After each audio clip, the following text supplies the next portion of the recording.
Et je suis béni d'être dans votre présence ce matin. Et je crois que Dieu nous fera encore beaucoup de bien. Est-ce que tu crois que ton Dieu te fera beaucoup de bien ce matin? Amen.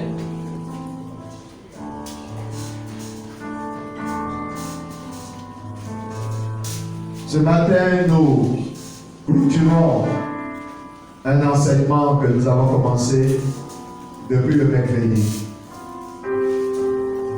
et que nous avons intitulé Serviteur au Fils. Et j'aimerais que tu dises avec moi serviteur au Fils. Et le mercredi dernier, nous avons développé le sous-thème l'esprit de servitude, l'esprit par lequel les fils sont rendus semblables à des esclaves ou à des serviteurs. Et le vendredi, nous avons poursuivi en développant le sous-thème de l'esprit d'adoption, c'est-à-dire l'esprit de Dieu que nous avons reçu, qui nous a introduit de plein droit dans la famille céleste. Par cet esprit, aujourd'hui, nous prions, Abba Père.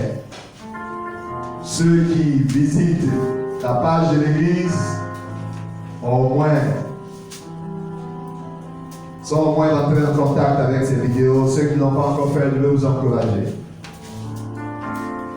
Visitez la page de l'église RBC Church.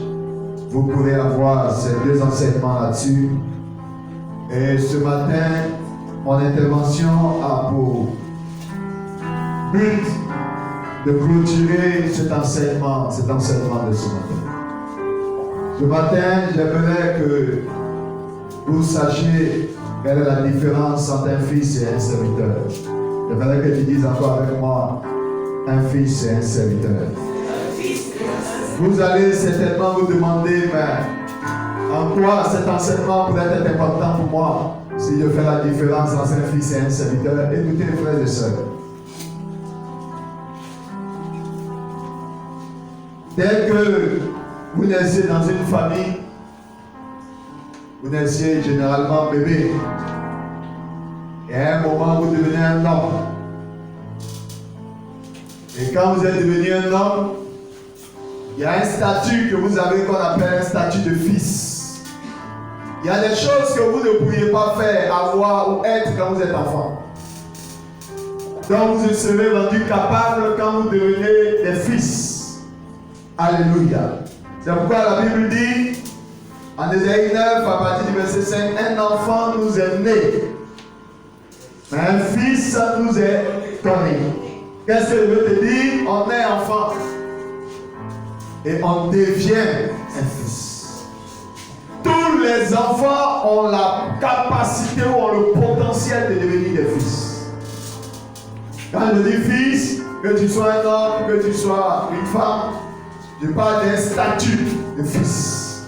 Ou si vous voulez un statut de fils ou un statut de fille. Et j'aimerais vous dire pourquoi c'est important.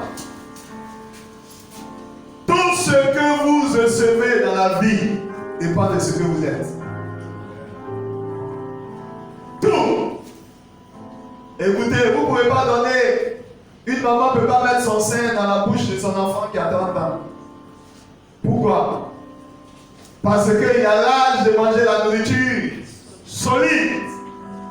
Mais quand tu es enfant, tu es encore au lait. Ça veut dire ce que papa te donne dépend de ce que tu es. Ah, j'aimerais que tu dises ça à ton voisin juste à côté. Parle de loin, même à 1 mètre, ce que papa te donne dépend pour beaucoup. C'est pourquoi vous allez voir, vous allez beau aimer votre enfant, vous ne pouvez pas mettre votre enfant de 2 ans au volant d'une voiture, même si vous l'aimez. Pourquoi? Parce que vous l'aurez sacrifié en lui donnant ce présent. Il y a des choses que Dieu ne peut pas te donner parce qu'il sait qui tu es. Coucou. Amen. Alléluia. Il y a des choses qui conviennent à un enfant. Et il y a des choses qui conviennent à un fils. Amen. Amen. Et j'aimerais aussi te dire, la manière dont tu parles dépend de qui tu es. Un enfant se fait reconnaître.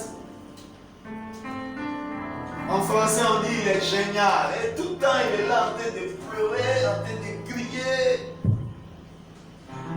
Dès qu'un enfant est dans la place, tu sais. Tantôt, dans les jambes de papa, tu sors, il pleure. Il a faim, il pleure. Il veut faire popo, il pleure. Il pleure pour tout, c'est son style de communication. Et quand vous voyez un enfant, il se fait reconnaître. Je prie le Seigneur que ce matin, Dieu te fasse passer du stade d'enfant au stade de fils. Amen. Ah, je veux que ton amen, malgré ton âge, soit vivant au nom de Jésus. Alléluia. Et ce matin, je vais te relater encore une histoire. C'est un récit que tu connais. C'est une parabole, le nombre des 39 paraboles que Jésus a donné. Je le disais en semaine qu'une parabole, c'est un récit. Généralement, c'est un récit où les acteurs à l'intérieur n'ont pas de nom. La seule parabole que Jésus a donnée, où il a prononcé un nom, Lazare, la seule parabole où il a dit le nom de quelqu'un. C'est généralement des scènes qu'il utilise pour illustrer un enseignement ou pour dévoiler un secret. Et s'il te plaît, je vais encore te lire cette histoire que nous avons lue en semaine, Luc le chapitre 15, pour que tu comprennes quelque chose de fondamental que je veux partager avec toi au sujet de la différence entre un fils et un serviteur. Mais bien avant, j'aimerais planter ce décor en lisant avec toi Luc le chapitre 15 et nous allons lire du verset 11 jusqu'au verset 32. C'est-à-dire, on aura à lire au moins 11 versets, au moins 21 versets. C'est une longue lecture, donc prête attention à ce que nous allons dire. Est-ce que tu es avec moi ce matin? Amen. Dieu bénisse ta présence. Luc chapitre 15 à partir du verset 11. Il dit encore. Un homme avait deux fils. Un homme avait deux fils. Le plus jeune dit à son père. Le plus jeune dit à son père. Mon père. Donne-moi la part de mon bien qui doit me revenir. Donne-moi la part de mon bien qui doit me revenir. Les fils ont conscience de leur héritage. Donne-moi la part de mon bien qui doit me revenir. Et le père leur partagea son bien. Peu de jours après, le plus jeune fils ayant tout ramassé, partit pour un pays éloigné. Où il dissipa son bien. Et dans ce pays, il dissipa son bien. En vivant dans la débauche. Lorsqu'il eut tout dépensé, une grande famine survint dans ce pays. Et il commença à se retrouver dans le besoin. Il alla se mettre au service d'un des habitants du pays. Il envoya dans ses champs garder les porceaux. Il aurait bien voulu se rassasier des carouges. Que mangeaient les porceaux. Personne ne lui en donnait. Étant rentré en lui-même, il se dit, combien de mercenaires chez mon père ont du pain en abondance. Et moi ici, je meurs de faim. Je me lèverai. J'irai vers mon père. Je lui dirai, mon père, j'ai péché contre le ciel et contre toi. Je ne suis plus digne d'être appelé ton fils. Traite-moi comme l'un de tes mercenaires. Et il se leva et alla vers son père. Comme il était encore loin, le père le vit et fut ému de compassion. Il courut se jeter à son cou et le baisa. Le fils lui dit, mon père, j'ai péché contre le ciel et contre toi. Je ne suis plus digne d'être appelé ton fils. Mais le père dit à ses serviteurs, apportez vite la plus belle robe. Et l'en revêtez. Mettez-lui un anneau au doigt. Et des souliers aux pieds. Amenez le veau le plus gras. Et tuez-le. Mangeons. Et réjouissons-nous. Car mon fils, te voici.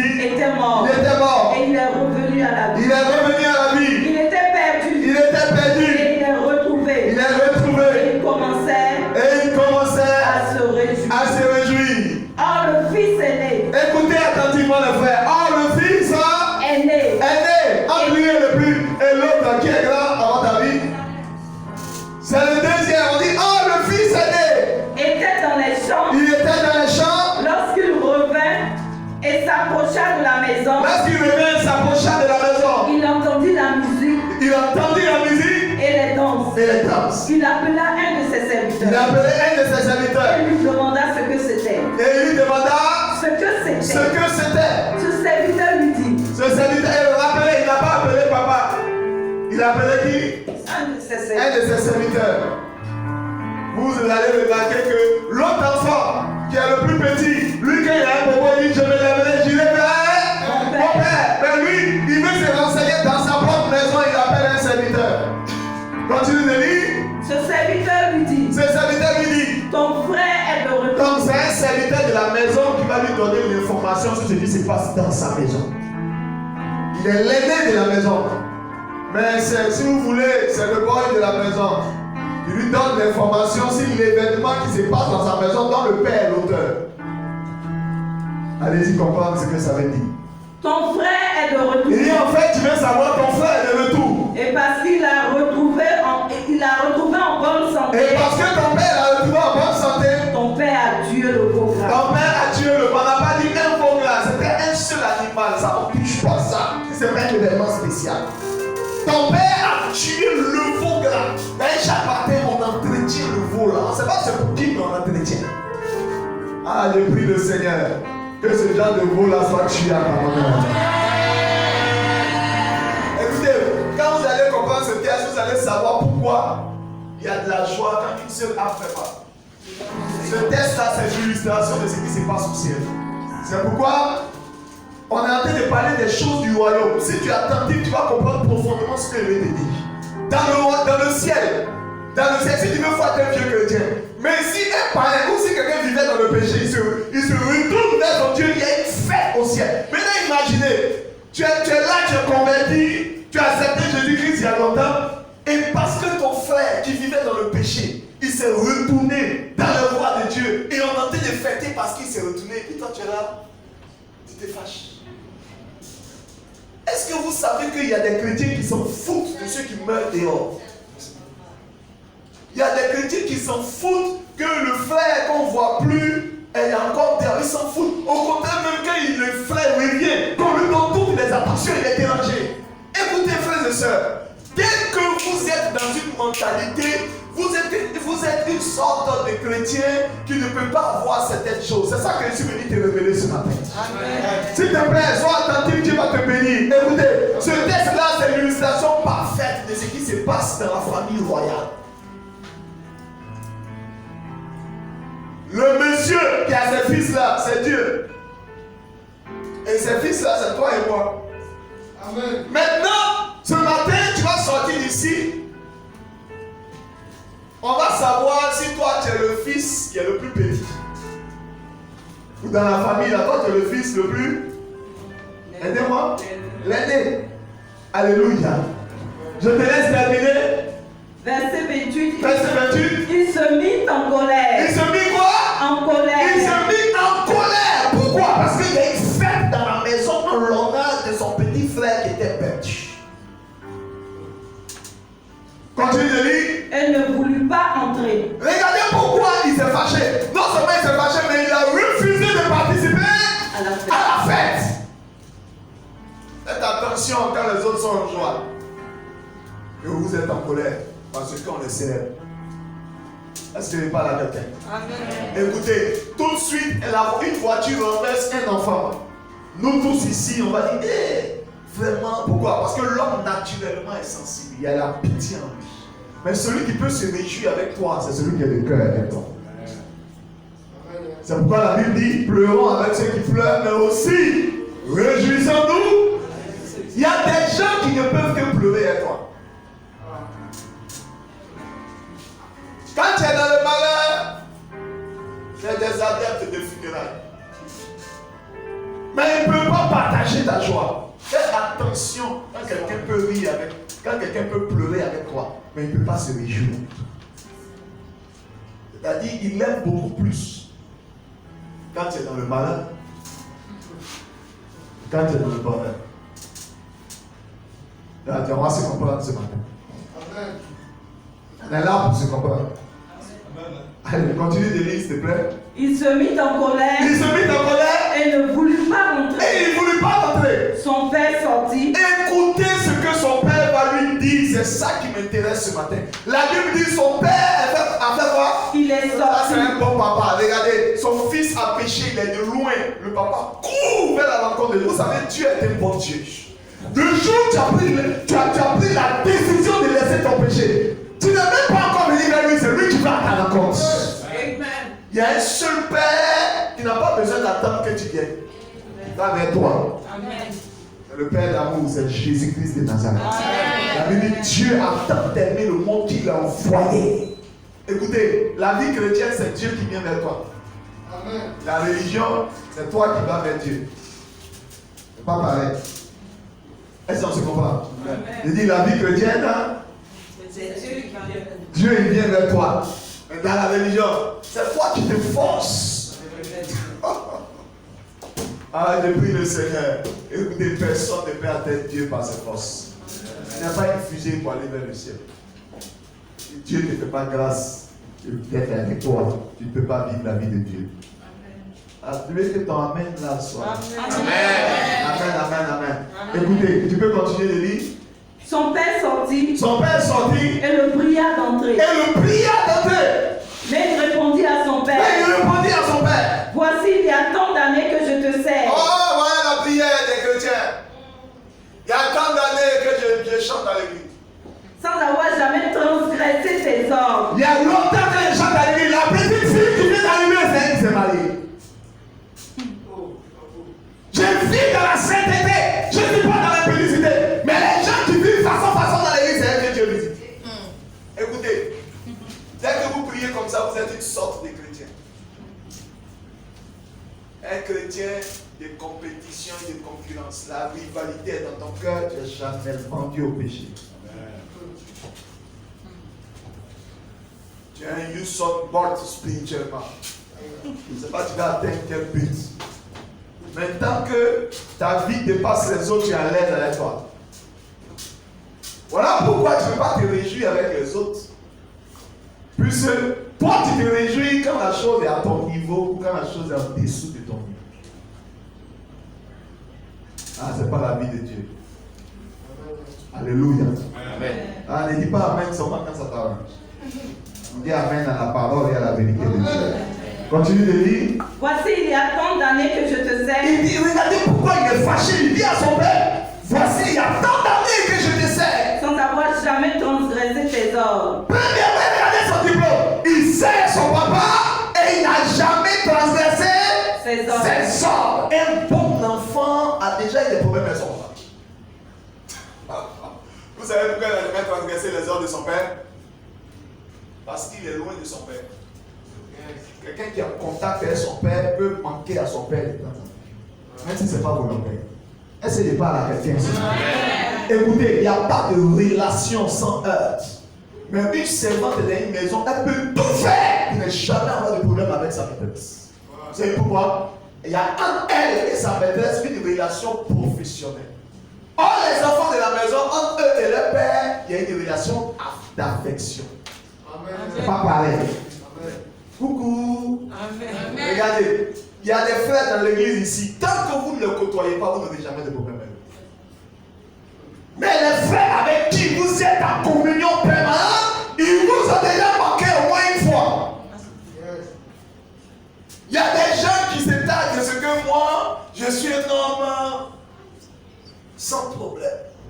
Je suis dans mon... Les gens qui sont sans problème, c'est les gens qui sont dans leur coin.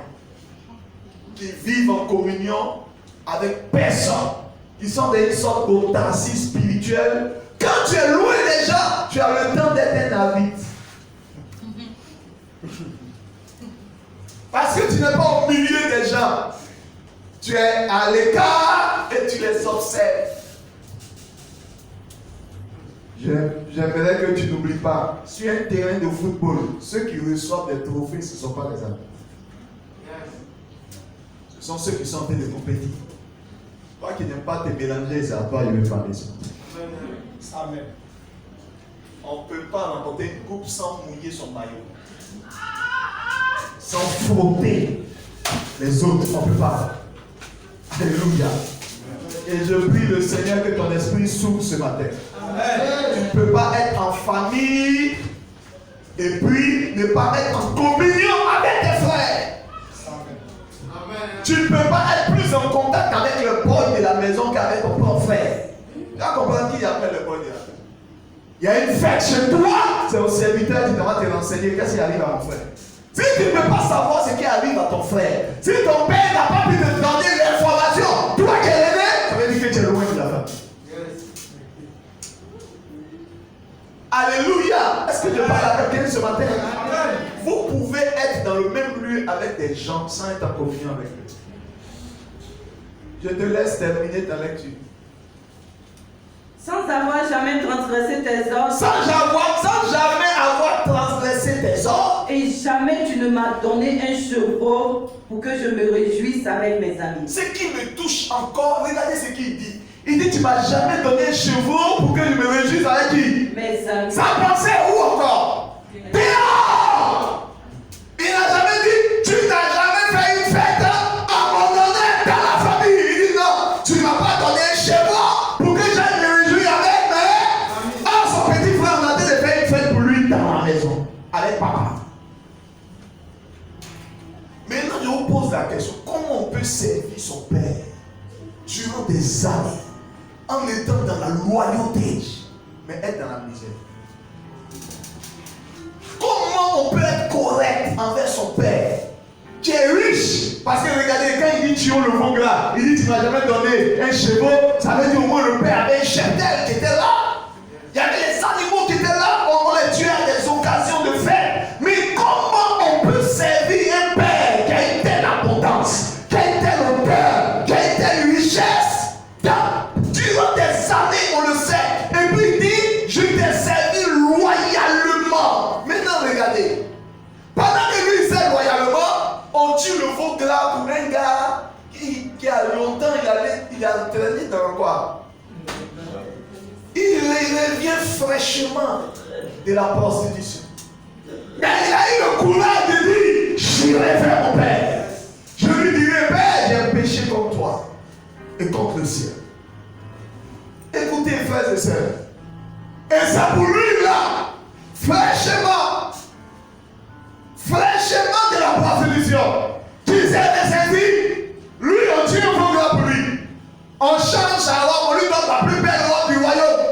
On lui donne de beaux souliers. On fait une fête à son honneur. Mais toi qui es dans la maison, qui a toujours servi loyalement, fidèlement, comment se fait-il que jamais papa n'a organisé quelque chose dans ton honneur? J'aimerais que vous réfléchissiez à ça.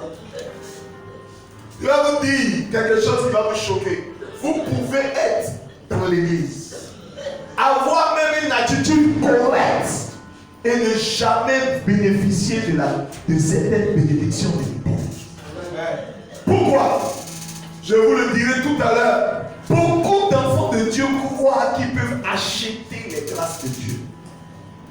Et ils ont une attitude, et même ça modifie leur style, leur dévotion et leur relation avec Dieu. Je laisse d'abord qu'elle termine le texte avant que je poursuive et que nous en soyons édifiés en une dizaine de minutes. Verset 30. Et quand ton fils est arrivé. Il dit quand ton fils, il dit même pas quand mon frère. Quand ton fils est arrivé. Celui qui a mangé ton bien. Maintenant il insiste sur son péché. Celui qui a mangé ton bien. Avec des prostituées. Il a bu sur le pauvre. Avec des prostituées. C'est pour lui que tu as tué le veau gras. C'est pour lui que tu as tué le veau gras. Mon enfant. Comment papa l'a appelé? Mon enfant. Il devait l'appeler comment normalement? Quand il a vu le plus petit, il a dit quoi? Mon fils. Il dit mon fils qui était perdu a été retrouvé. Maintenant il parle à l'aîné et puis il dit quoi? Mon enfant. Vous savez, vous pouvez avoir 50 ans. Vous pouvez être converti il y a longtemps. Mais être pour papa Yahweh un enfant.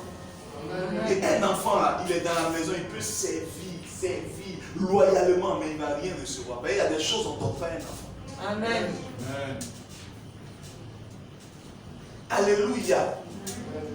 C'est pourquoi je vous dis, on est enfant, mais on devient. Et vous allez savoir que cette histoire-là, elle est l'illustration de ce qui se passe aujourd'hui dans la maison de Dieu. Je vous dis pourquoi il y a des gens qui sont fâchés. En fait, ils ont une petite colère qu'ils ne vous disent pas. Ils sont frustrés. Il y a longtemps, il est dans la présence de Dieu. Il estime qu'il y a des gens qui sont venus avant lui. Écoutez, je vous dis, Dieu là, il fait grâce à qui veut. Amen. Dieu, tu n'as pas la mesure de la grâce de Dieu dans ton cœur. Dieu, il est souverain quand il fait ces choses. Il décide de faire ceci et il décide de faire cela. Si tu n'as pas encore compris ça, tu vas rentrer dans des compétitions et dans des rivalités gratuites. Faites attention aux chrétiens qui sont dans la compétition, qui sont dans la rivalité. Il y a des gens qui croient que la mesure de la bénédiction de Dieu, c'est fonction d'un habit que quelqu'un a porté, d'une godasse que quelqu'un a porté. Écoutez, tu fais des petits calculs. Donner des cadeaux à son enfant en Noël, ça ne change pas la destinée de son enfant. Amen. Amen. Un père, une servante là, elle attend son salaire à la fin du mois. Un enfant, même il ne faut rien lui donner à la fin du mois. Il sait qu'il a l'héritage de son père. Ça, on se comprend. Dites-moi, entre un salaire et un héritage, qu'est-ce que vous préférez? Ce que vous ne savez pas, c'est que les serviteurs de Dieu, on les salue. Les fils de Dieu ont des héritages. À l'église, il y en a qui sont des serviteurs. Eux là, voilà quand ils parlent. Il y a longtemps, j'étais serve. Vous savez pourquoi? Ils croient qu'ils peuvent arracher les bénédictions de Dieu par les forces. Vous devez savoir, depuis que Abraham est notre père dans la foi, la bénédiction s'obtient par la grâce, par les promesses de Dieu. Qu'est-ce que veut dire? Dieu ne va jamais te donner quelque chose qu'il n'a pas promis. Et il va jamais tu ne vas jamais voir ce qu'il t'a promis s'accomplir si ce n'est pas par la foi. Si tu n'as pas compris ça, si tu mets dans ta vie un agenda de faire les nations dans le monde et puis dans le programme de Dieu, c'est que tu sois prospère en Côte d'Ivoire, tu vas te fatiguer. Le problème, c'est que les enfants même demandent même ce qu'on ne doit pas leur donner. Il va voir un gars qui est sur un MTT, qui a toute vitesse. Il va demander ça, or lui il est encore à 4 pattes. Alléluia. Écoutez, frères et sœurs, ce que j'appelle enfant, ce n'est pas une affaire d'âge. C'est une affaire d'attitude, de mentalité et de raisonnement spirituel. Quand vous n'êtes pas encore abreuvé de la parole de l'Éternel, vous ne pouvez pas être conscient de votre statut de fils. C'est pourquoi j'aimerais que vous fassiez attention. Il dit, mon enfant, tu peux répéter encore cette phrase-là? C'est le papa qui parle, donc il sait à qui il parle. Il dit, mon enfant. Lui dit le Père. Lui dit le Père. Tu es toujours avec moi. Tu es toujours avec moi. Avec moi. Et tout ce que j'ai. Et tout ce que j'ai est à toi. Les enfants n'ont pas conscience de leur héritage. C'est pourquoi dès que tu reviens d'une sortie, qu'est-ce qu'un enfant demande? Vous savez pourquoi? Il a l'impression que s'il n'a pas pris, et toi maintenant, il ne va rien de toi. Un fils est dans la maison. Quand maintenant ton enfant devient adolescent, quand il rentre, il sort, il ne te demande rien. Mais si tu n'as pas payé sa scolarité, il va se mettre devant toi pour dire, papa, pourquoi mon école n'est pas réglée? Vous savez pourquoi? Il ne parle plus en enfant, il parle en tant que qui? Il sait qu'il a droit à ça. Et c'est plus des bonbons, les trucs, si tu ne veux pas de... Non, il a un stade où il est conscient de son statut. Alléluia. C'est pourquoi éduquer un enfant, c'est pas pareil quand on éduque un ado. Il est maintenant conscient de son statut. Il ne peut pas, par exemple, laisser la servante décider de ce que lui va manger dans la maison. Mais un enfant, qu'est-ce qui va se passer? On peut laisser un goûter à l'enfant et la nounou va faire quoi? Elle peut manger. L'enfant est le propriétaire du goûter qu'on a laissé, mais qui a disposé de ça? Vous savez, un enfant, on peut mettre tout à sa disposition, mais il ne sait pas que c'est pour lui. Et dans la maison de Dieu, le problème avec nos victoires ou nos défaites avec la puissance du diable, Satan sait qu'il y a des gens qui ne savent pas, donc il profite de ce qu'ils ne savent pas pour les assujettir. Satan sait qu'il y a des gens qui sont des enfants. Donc ils sont des propriétaires de tout ce qui est dans la maison, mais ils n'en disposent pas. C'est pourquoi, tant que tu es un enfant, tu ne peux jamais avoir de victoire sur la puissance. C'est pourquoi la Bible dit à tous ceux qui l'ont reçu, à ceux qui ont cru, la parole leur a donné le pouvoir de devenir quoi? La parole, quand tu acceptes Jésus, la parole te donne le pouvoir d'être un enfant de Dieu. Mais pour devenir héritier, tu es obligé de devenir un fils. Amen. Puisque les enfants n'héritent pas.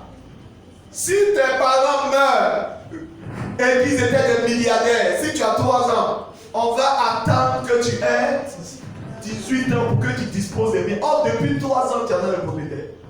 Maintenant, ça se passe aussi spirituellement. Tu peux être le propriétaire de beaucoup de choses. Comme le diable sait que tu n'as pas conscience de ta possession, il profite de ça pour déposséder beaucoup d'enfants de Dieu.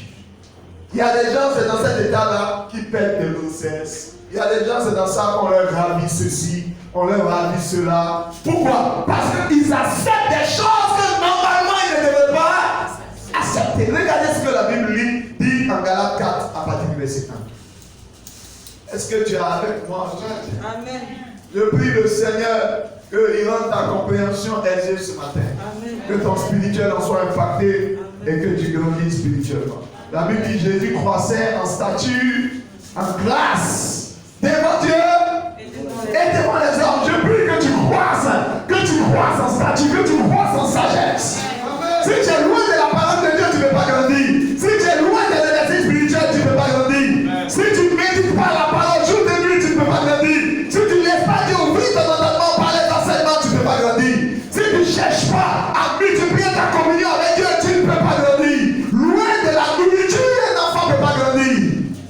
Tu as besoin de mûrir avec ton Dieu pour bénéficier de l'héritage de ton Dieu. Malheureusement, les chrétiens préfèrent rester des bébés. Il veut venir seulement dimanche à l'église. Il veut ouvrir sa église seulement le dimanche. Lui, il va jeûner seulement quand on lance un jeûne général à l'église. Lui, il va payer, il va porter sa dîme quand on le poursuit. Il va donner son engagement quand on met la police et écouter. Tu es un enfant. Tu ne peux pas être à ce stade-là et puis demander que Dieu te donne la nourriture sur des choses solides. On donne l'héritage d'un fils.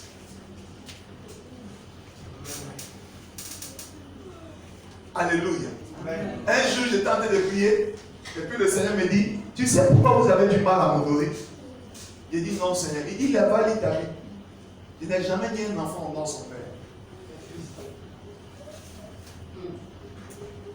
Quand tu as du mal à honorer papa, aidez-moi. On dit un fils, ça. Je vous pose la question. S'il y a une fête des pères dans ta maison, si ton enfant qui a 2 ans, papa dit bonne fête, papa, laisse ça te fait pas. Et ton enfant qui a 15 ans, tu vas lui dire, tu ne sais pas que c'est une fête à mon honneur. Mais pourquoi tu ne dis pas ça au plus petit? C'est encore un. Lui-même, là, le jour de ta fête des pères, là, si ça tombe sur ton anniversaire, même tu es mort. Un enfant ne peut pas honorer papa. Donc regarde, si tu as du mal à honorer ton père, c'est-à-dire ton Dieu qui est là dans les cieux, ce n'est pas par la force, ce n'est pas par la puissance, c'est parce que tu n'as pas grandi. Ah, je prie le Seigneur, je prie le Seigneur, je prie le Seigneur. C'est pas qu'à part qu'elle le fait, mais que Dieu te fasse grandir, que tu croisses, que tu connaisses.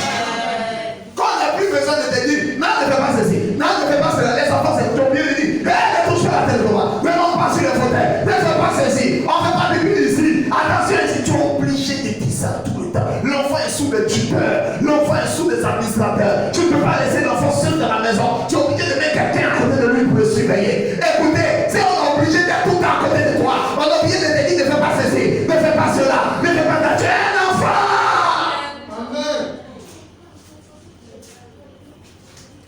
Et Dieu veut que tu grandisses. Amen.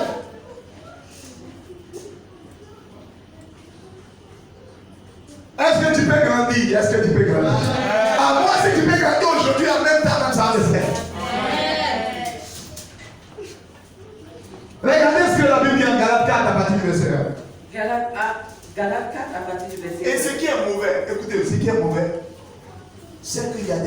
se marient entre eux.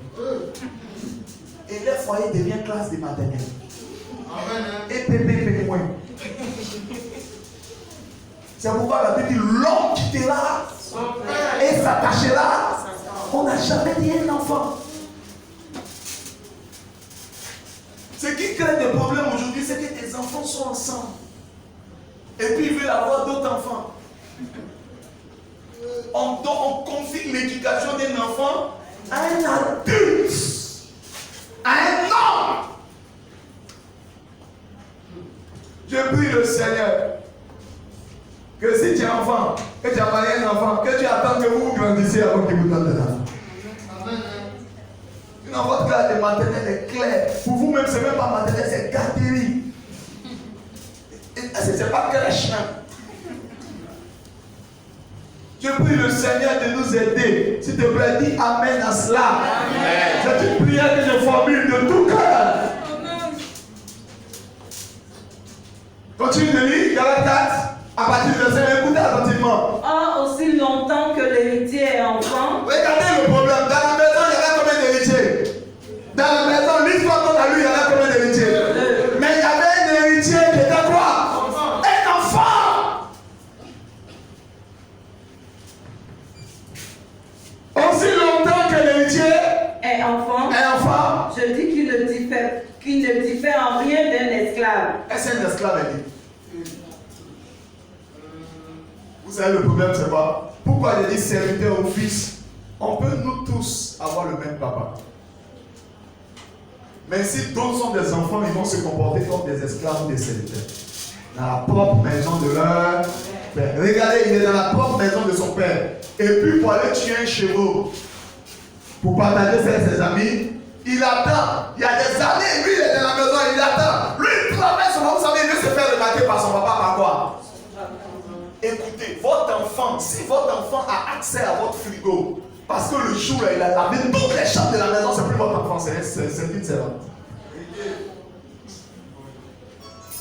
Est-ce que quelqu'un comprend ce que le chef veut dire?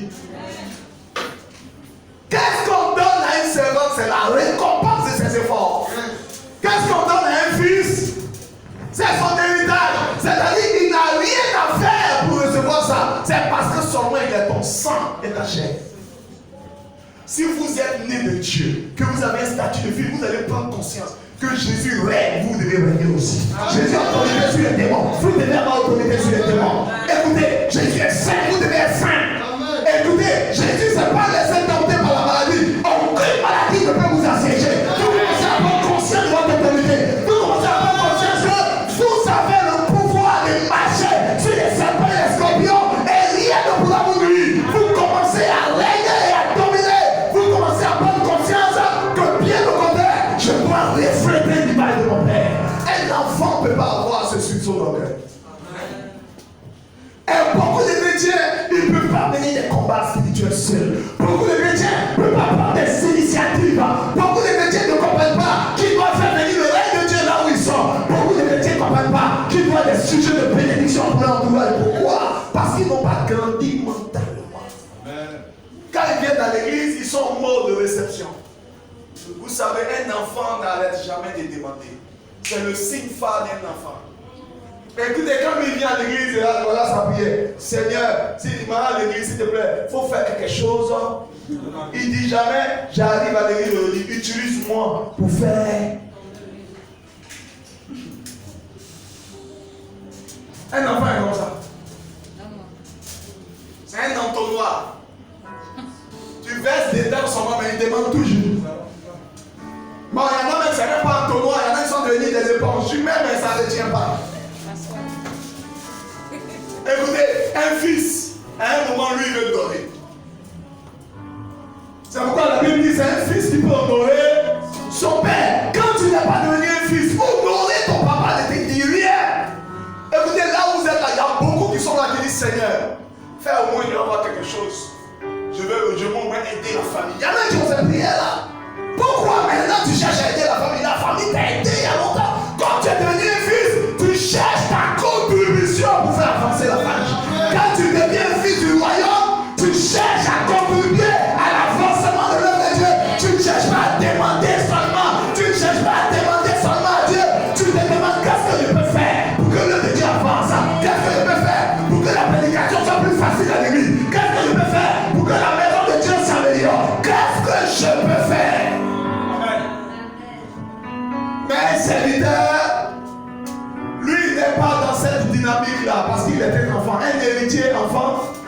se comporte comme un esclave.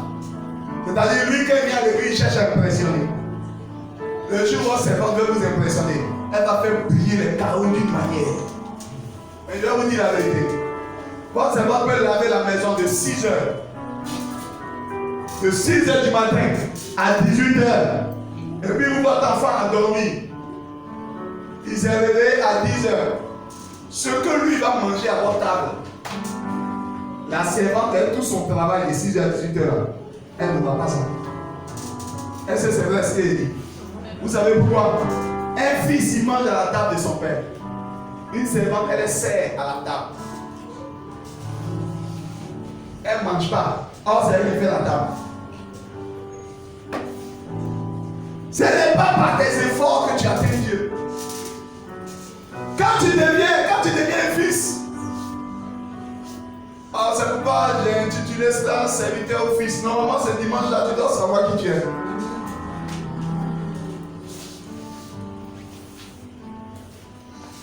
Je te dis la vérité. Si toi, pour faire les choses de Dieu, on oublie de te dire ça à chaque fois, tu peux dire ce que tu veux de toi, mais tu n'es pas, tu es enfant. On doit t'appeler chouchou, choupounet ou choupinini, ou bien on doit t'appeler comme ça, spirituellement. Je prie que, et je prie, écoutez, je vous dis la vérité, Si vous êtes un adulte, que vous avez 2 enfants, vous partez faire des 100 pas. Le premier enfant a 3 ans, le deuxième a 1 an et demi. Et dans le même temps, votre voisin aussi est sorti pour faire le même pas, dans le même jardin. Est-ce que vous et votre voisin, vous allez marcher au même rythme? Pourquoi? Parce que quand tu es un adulte, que tu marches avec les enfants, qui t'impose le rythme de la marche? Ce sont les enfants. Quand un pasteur a une église où il n'y a que des enfants, il évolue en fonction du peuple.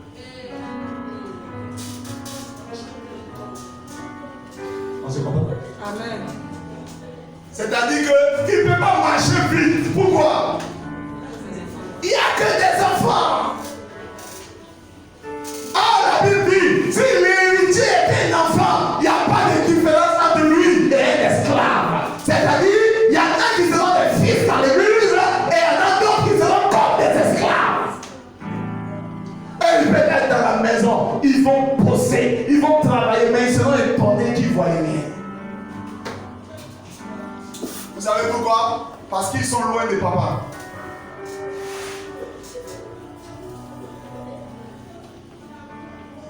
Or, on ne donne pas un héritage à un enfant, même si c'est pour lui. On attend qu'il devienne là. Je vais vous dire, il y a beaucoup ici qui attendent Dieu. Oh, Dieu les attend. Dieu attend que tu grandisses. Sinon, Dieu n'a pas peur d'écouter. Dieu va faire quoi avec une robe? Non, Dieu va faire quoi? Dieu va faire quoi les souliers? Maintenant, je vous pose la question. Peut-être aujourd'hui, tu as 50 000, 60 000 comme salaire. Ça coûte quoi à Dieu d'aller mettre 200 000 dans ta main? Ça change la couleur du ciel. Que ton argent augmente, mais Dieu regarde. Si son argent augmente là, est-ce qu'il sera le même? Parce que déjà, avec 15 francs, c'est qui nous monte.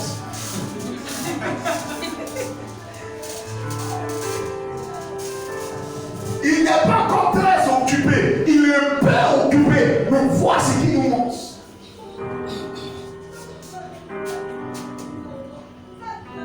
Il y en a même depuis son mari, même Dieu a chaud. Oui, je vous dis la vérité, Dieu a eu des problèmes après le mariage. C'est qu'ils sont en train de montrer à Dieu, mais Dieu m'est étonné. Et quand c'est comme ça, Dieu regarde, il s'est dit, mais faut-il encore que je permette d'autres?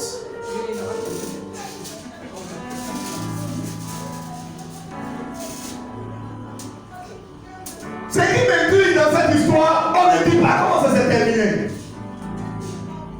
Mais je suis sûr que le fils là, il a pris ses affaires et il a quitté la maison. Je vais vous expliquer pourquoi. Un fils reste toujours dans la maison. Un esclave ou un serviteur de passage dans la maison. Je ne sais pas tu as quelle servante, je ne sais pas là où tu es à la quelle servante. Mais tes enfants sont encore avec toi. Est-ce qu'on se comprend? Tu peux être en désaccord avec tes enfants, mais un fils sait que c'est sa famille. Mais il s'est demandé à faire quoi ça fait. Elle est là pour une relation de travail. Le jour où les conditions ne l'arrangent plus, elle cherche un autre patron. Ce gars-là, il travaillait avec son père comme un patron. Donc il se plaint parce que depuis des années, il n'a pas de salaire. Je travaille dans la loyauté. Depuis des années, tu m'as même pas donné un seul chevaux. Comment un enfant peut parler à son papa comme si c'était un serviteur ou une servante de la maison? Depuis que je travaille, tu ne m'as rien donné. Et beaucoup de chrétiens croient que parce qu'ils font des choses dans l'église, Dieu doit leur donner quelque chose. Frère, si on veut réclamer quelque chose, non, on prie plus que toi. Vous savez pourquoi Dieu fait des choses dans notre vie? Parce que nous tous on est ses enfants. On est ses fils. Alléluia.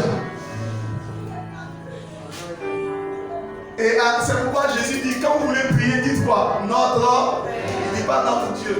Parce que maintenant on est devenu dans une relation de père-fils.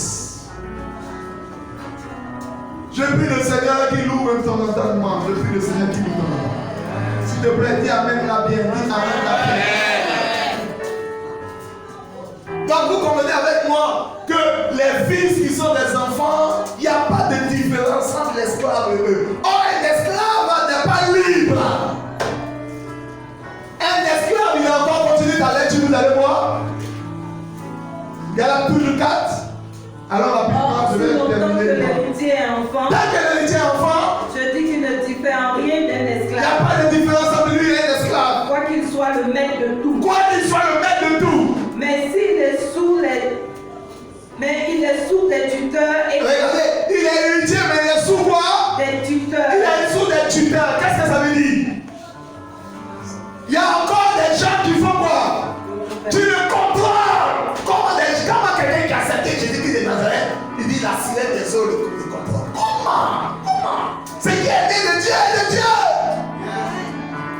Il dit que lui, il a accepté Jésus quoi? Mais il y a un mari de lui qui le fatigue. Comment tu acceptes qu'un mari qu'on ne voit pas le fatigue?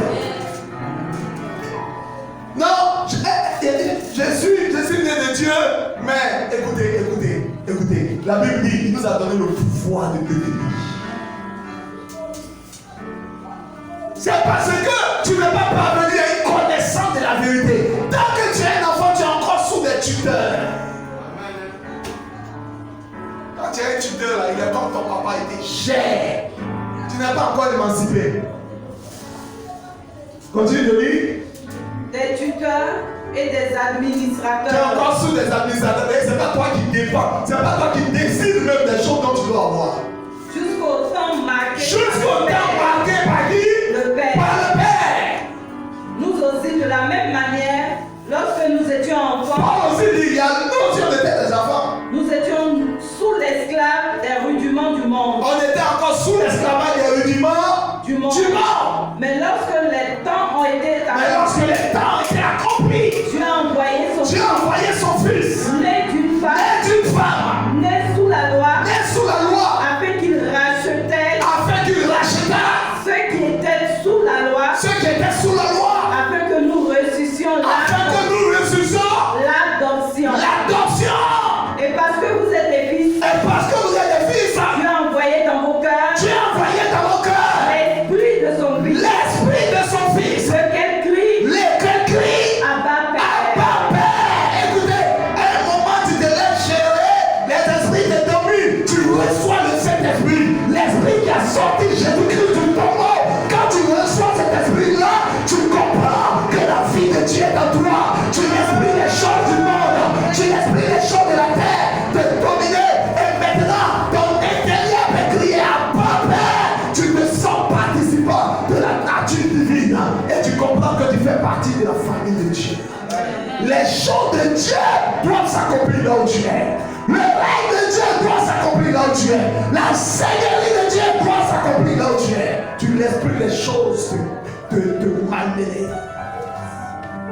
C'est pourquoi je demande, sommes-nous serviteurs, c'est-à-dire des héritiers enfants, ou sommes-nous des fils, des héritiers qui ont conscience qu'ils sont de plein droit membres de la famille de Dieu, qu'ils ont revêtu tous les attributs de Dieu.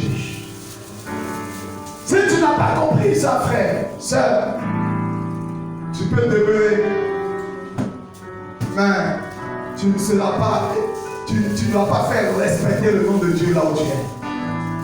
C'est le statut de fils qui te fait asseoir la domination sur les puissances, sur les puissances, sur les principautés. C'est la conscience de ton statut de fils. Maintenant, si tu n'es même pas encore né de Dieu, c'est à quel moment tu as grandi même pour devenir fils. Toi-même, tu n'as même pas encore la vie de Dieu en toi. Écoutez, ce matin, je suis venu parler à des gens au moins qui sont déjà nés. Parce qu'on ne peut pas demander à quelqu'un qui n'est pas né de grandir. Alléluia. Est-ce qu'il y a des gens qui sont nés de Dieu ici?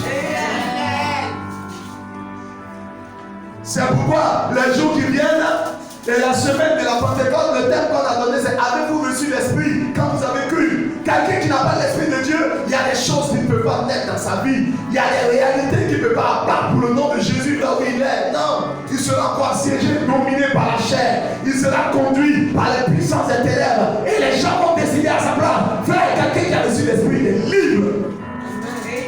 Quelqu'un qui a reçu l'Esprit, il est affranchi de toute forme de joug.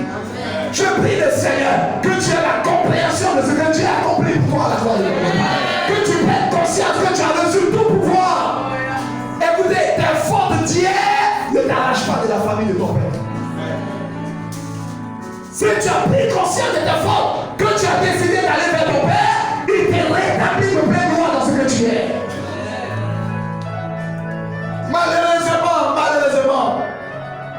Malheureusement, les fils se comportent comme des esclaves dans la maison. Or, un esclave n'a pas d'héritage. Je veux qu'on lise quelque chose pour terminer. Romains 8 à partir du verset 19. J'espère que tu es avec moi.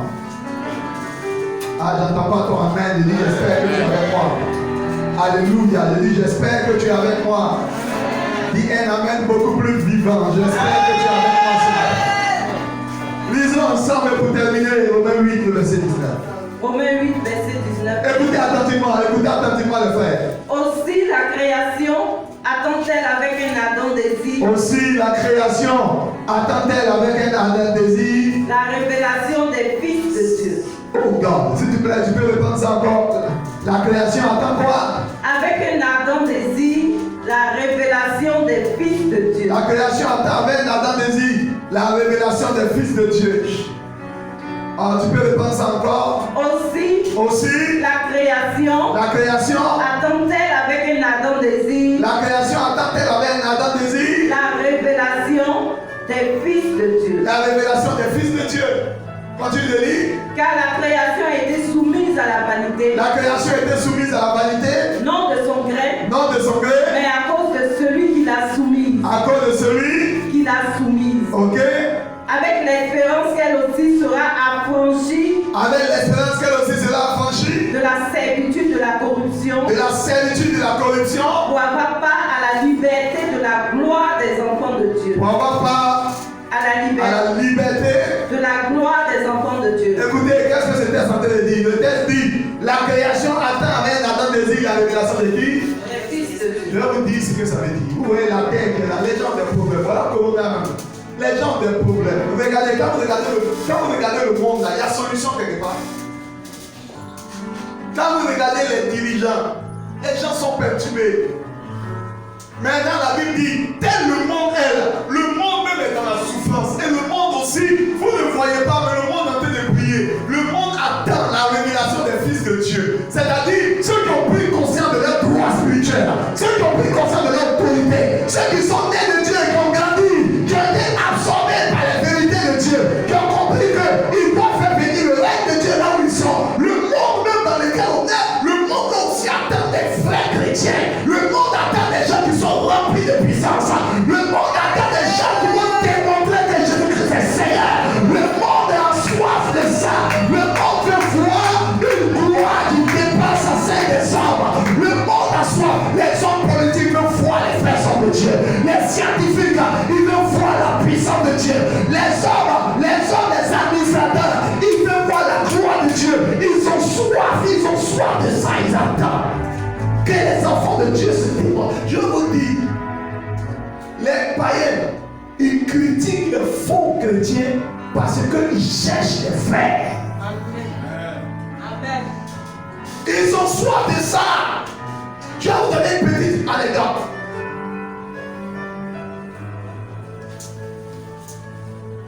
Quand les artistes sont malades, quand ça ne va pas chez eux, tout le monde se tourne vers eux. Quand ça ne va pas au pays, les gens se tournent vers qui? Alléluia. Amen, amen. Quand les gens sont désespérés, on a vu dans l'histoire de pandémie, les gens se tournent vers qui? Pourquoi? Parce que la création en elle-même, elle attend. Et la Bible dit, elle souffre, la terre souffre. Elle veut participer aussi la petite liberté de la gloire des enfants de Dieu. C'est que les enfants de Dieu expérimentent. Eux, ils imposent les mains, les démons partent. Ils imposent les mains, les malades sont guéris. Elle aussi veut participer à ça. La Bible dit, elle souffre, elle soupire, elle attend. Le monde qui t'entoure attend que tu demandes qu'est-ce que Jésus a fait dans ta vie.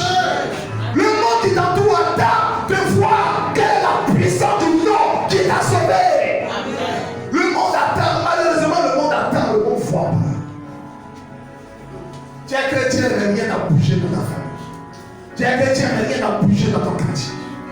Tu es chrétien, mais tu n'influences pas ton environnement. Le monde a soif. Le monde attend ta révélation. Le monde attend que tu te découvres. Le monde attend que tu fasses connaître le nom qui est élevé au-dessus de tous les noms. Le monde attend, la création attend ta révélation. Tant que tu es un enfant, ils n'attendent pas la révélation des enfants, ils attendent la révélation des fils. La Bible dit, elle veut participer à la liberté de la gloire des enfants de Dieu. Frères et sœurs, écoutez. Si nous ne donnons pas de réponse au monde, et j'aime cette parole de Martin Luther King, il dit l'église n'a pas de sens si on doit la reconnaître seulement par ses bruits de prière ou des cantiques. Si elle ne peut pas apporter des changements significatifs, contribuer à l'économie de son pays, l'église n'a pas de sens. Écoutez, frères et sœurs, l'église est la lumière du monde, l'église est le sel de la terre. L'église doit empêcher la terre de se décomposer. L'église doit éclairer les gens. L'église doit libérer les malades. L'église doit lâcher les gens de l'enfer. L'église doit montrer que la science a des limites. L'église doit démontrer que le politique a des limites. L'église doit montrer ces choses-là. Mais tant que les chrétiens sont des enfants, Jésus-Christ ne peut pas être roi là où on est. Jésus-Christ ne peut pas être vu là où on est. Jésus-Christ ne peut pas être démonté dans nos foyers, démonté dans notre travail, démonté dans nos familles. Le monde a soif de toi. Le monde a soif de la gloire de Dieu que tu as. Le monde a soif du nom que tu possèdes. Le monde attend ta révélation. Et le monde veut avoir une réponse de toi. Je vais te laisser sur ces mots. Sois béni là où tu es. Qu'un sursaut d'orgueil se manifeste dans ta vie. Que Dieu réveille le champion qui est en toi. Que Dieu réveille la prophétesse qui dort en toi. Que Dieu réveille la chante qui est en toi. Que Dieu réveille l'évangéliste qui est en toi. Que Dieu réveille les dons qui sont en toi. Que Dieu t'utilise et que par toi, le nom du Seigneur soit vu. Ami, tu peux m'accompagner avec quelque chose. Lève les deux mains, lève les deux mains. Commence à prier toi-même. Commence à prier toi-même. Commence à prier toi-même.